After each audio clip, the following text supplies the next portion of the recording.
welcome back. I'm Suzanne Lyons, and you are, where are we? Tip number 8. Oh my gosh. Tip number 8 of networking and creating relationships in the entertainment industry. My God, if we're at tip number 8, like you're a pro by now. You are probably doubled and tripled your map of relationships by now. Because we started the whole thing with you taking on being president and CEO of your company and really taking responsibility for getting out there and meeting people. And then we did some great work along the way, and we are now in oh God, week number, I don't know. Well, we're quite far. Oh my gosh, the end of week 4. This is very cool. So this has been a month, guys. It's been a month. Very, very, very great. So hopefully you have really made some inroads into taking this on and meeting a lot of people. So now, what I want to talk about is getting a meeting. That's what tip number 8 is about, is meetings. Specific on purpose kinds of meetings, not just meeting people at events, which you've been doing. Congratulations. You know, my hat's off to you. I think that's been wonderful that you've been taking all this on and doing the homework. This is a little different. This is about literally meetings that you're going to be setting up. And I think they've become a lost art, which is why I wanted to put them into this particular booklet and onto this 10-tip series, is because we become so reliant on our internet, on our emails, on our computer, that I think we've become a little bit scared almost to call and set up meetings, and lazy even. Maybe it's a little bit of laziness because we become so reliant, you know, on the computer, on the internet. So, you know, I want you to now look at this whole thing about FaceTime. I think creating relationships is critical to success in this industry and any industry.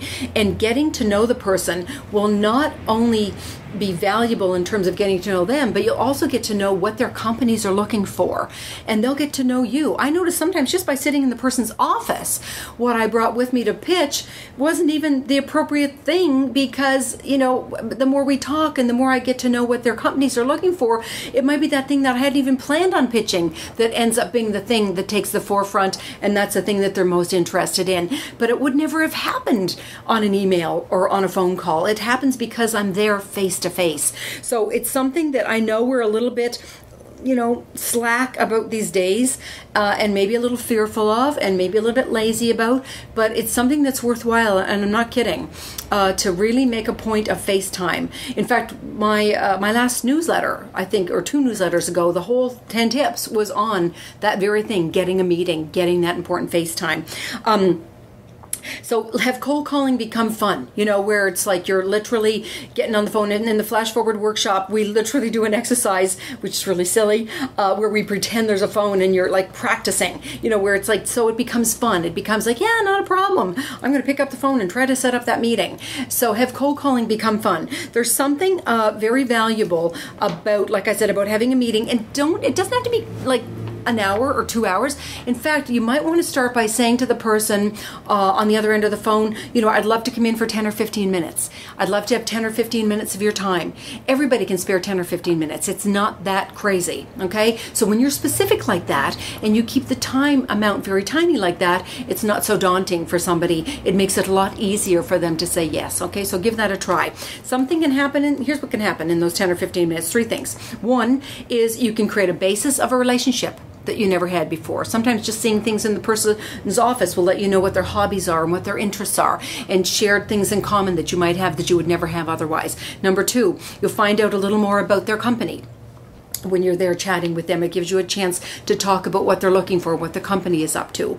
Number 3, you'll share about yourself and your work, and how the two of you may be able to work together. That might have not happened otherwise. Definitely not in an email. And just to give you an example, there was one of the graduates of the Flash Forward from years ago. This was way years ago, back when we used to have a catalog. And the catalog of the Flash Forward alumni at the time was only about 900 people at the time, but there was actually a catalog with everybody's phone numbers in there. And one of the women, Lynn Salvatore, was stunt coordinator. She had taken it upon herself to have her goal that year was to do 2 movies, to stunt coordinate 2 movies.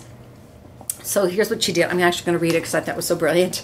Lynn decided to call all the alumni. She took the what we called the seed catalog at the time, and she decided to call all 900 people with a very specific request. And this was what was so fantastic. She was determined to have meetings, like determined, but it was so succinctly beautifully set up perfectly that you just couldn't help to support her. Here's what it was. My goal is to get 2 stunt coordinator film jobs this year, she said. I'm making nearly 1,000 calls this month. That's what she said to people. Making nearly 1,000 calls this month with the intention of getting 30 referrals, leading to 15 meetings with people who can hire me.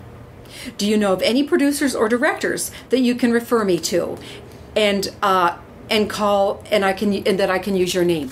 Her request was so clear, so succinct, so concise that I jumped right in with 3 names. Me, just personally, out of one of the nearly 1,000 people, I gave her 3 names.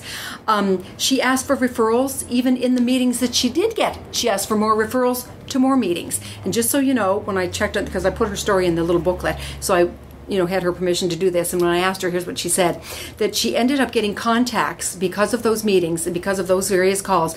Because of the meetings and the relationship she formed, she ended up with contacts at every single studio in town. And by the way, she got her goal. Of the two movies. So pick up the phone. Your homework for till the next time is to pick up the phone right now and set up a meeting.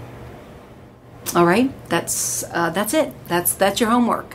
I know you got a little bit scared. Relax, take a deep breath. It'll be fine. I promise you it'll be worth it.